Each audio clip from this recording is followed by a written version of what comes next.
As Graduate School of Business Leadership. Thank you very much for coming, sir. Thank you and good afternoon.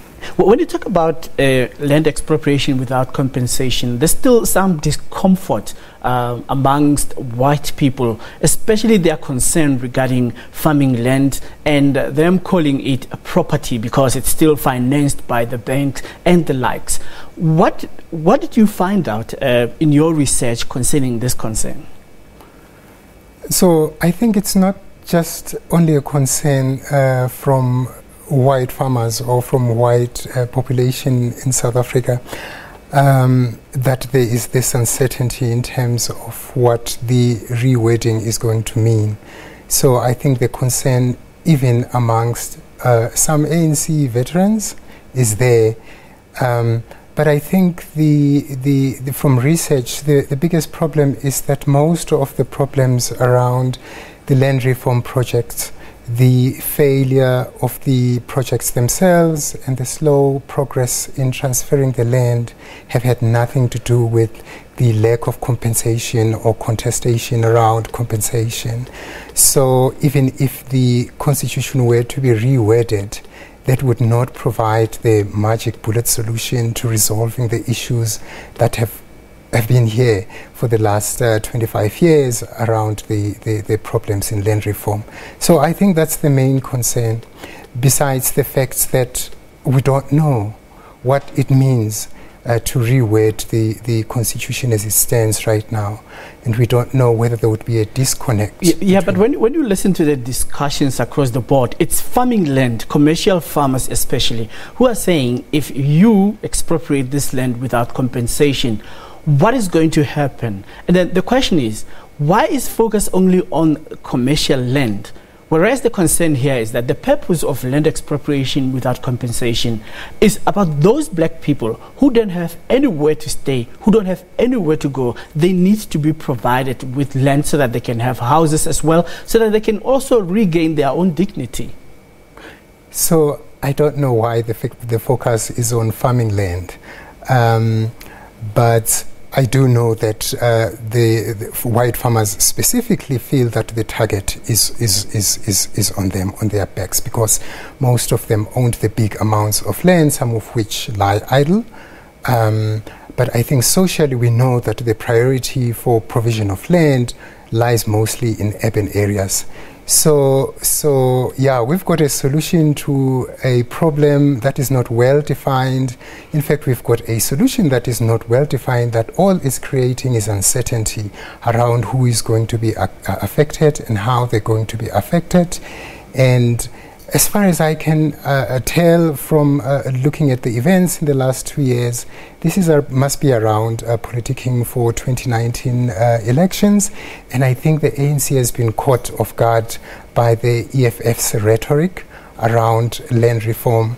And so in the scramble for votes and the excitement of NESREC conference, this resolution was passed.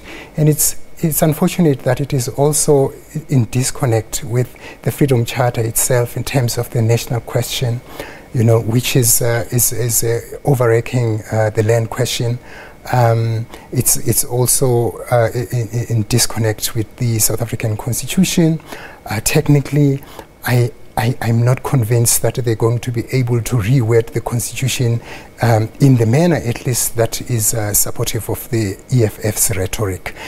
They talk that some people who are not protagonists of expropriation without compensation say that the issue of compensation has not been a hurdle. It has not been a stumbling block, because there are case studies, for example, the sugarcane farms in KwaZulu-Natal, where there were processes in place to address the issue expropriating land, and the issue of pricing of land or the overpricing thereof was not causing the problem for this process to be expedited.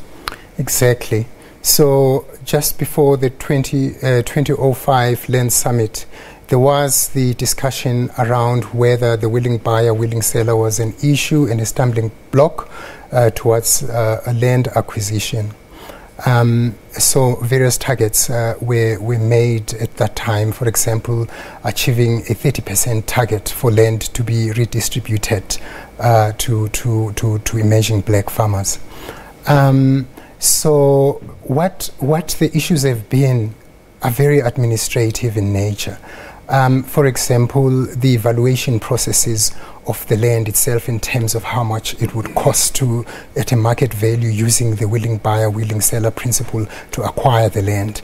And these problems sometimes have come from the side of government agencies that have struggled to ensure that the evaluation process are completed in time. Sometimes they would take as much as 3 years, after which time the prices that are being offered to the current owners of the land were below market value. And so those were some of the issues, but not the compensation itself as a problem. But the debate around overpricing of property, some people would say that, well, we need to bargain out of this because we have been on this land for a long time, and then we need to make profit after we have paid off the banks. So given that there has been research regarding the problems that were with the Office of the Valuer General in terms of the Property Valuation Act, is it a correct assertion that the concern that some white farmers would overprice their land and there is no money to pay them so that those